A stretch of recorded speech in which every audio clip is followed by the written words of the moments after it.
I'm Jane, joined by Andy Farron, who has played Assassin's Creed Unity and Who Wants to Touch Him. You can customize Arno in ways that you can do before. Now you can mix and match all the different parts of his outfit. The clothes that you wear, they've all got values for different things like stealth, agility, durability. For example, the shirt that you're wearing now, that'd be very bad for stealth because people can sort of see that. It's very loud. You're going to have to balance between like what's going to have the best stat and what's not going to look completely ridiculous. Am I, Andy? Well, you are. 'Cause the outfit we were playing in, he had like a ruffled, he had like an Austin Powers shirt on. Yeah, I'm going for ruffles, full ruffles. He had ruffles. like metal knee pads.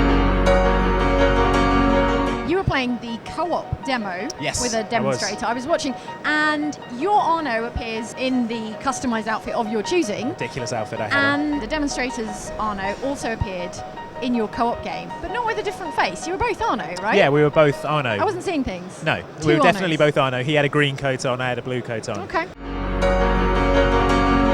There are two kinds of co-op missions, I think. There's the Brotherhood missions, which are the longer story-based ones. Like 45 minutes to an hour long. And then there's the sort of side missions. So the one that we played was robbing some Templars of their cash. So we had to get into a Templar stronghold, get into the basement, steal some money out of a chest and get out of there. Yes. It's quite fluid, the way that you can distract people and do dual assassinations. And what I'm quite pleased that they've included is communication tools. So even if you're not in voice chat with the person you're playing with, you can do countdowns for like air assassinations, tell people to wait, things like that. Even if you're not playing with friends, we're just playing with randoms, it's still going to be quite tactical, I think. Okay, I saw you using a lot of stealth, which brings us to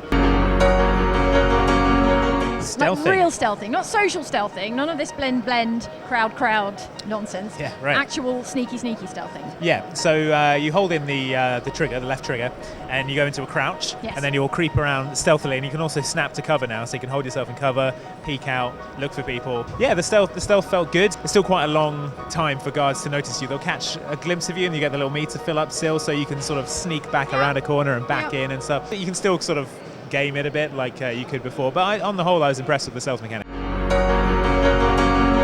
Something new, and I guess it goes hand in hand with co-op, is co-op abilities. Yeah. So these are abilities that you will take into the co-op game, and you can share them with your co-op partners. Right, if you're close enough to your co-op partner, they will get the benefits of whatever ability you're using. So I had like a really advanced version of Eagle Vision. So you would click in the stick and you would get a kind of a ping, an eagle ping, and it would highlight enemies in, it's basically a wall hack, right? You could highlight enemies throughout. That's not how eagles actually see, right? Well, how do you know? Have you ever asked an eagle? That's sonar. It is Batman's detective vision, basically. You can see enemies moving around, it highlights potential obstacles. Alarms, and lifts, that kind of thing. Things like that. And because I was next to my co-op partner, he was also getting those benefits from the Eagle Ping. But there's also different abilities. There was a disguise ability, which is something that's actually been in the multiplayer before, but it makes you take on the appearance of a guard, so you can get past guards, they think you're one of them. And if you're close enough to your co-op partner, they will also take on the same disguise. Which, struck me as slightly odd because I was like, is this a supernatural ability that Arno has? What's the fictional layer that explains this ability? So they're like, oh, it's an Animus hack, because that never appeared in the main game before. It was a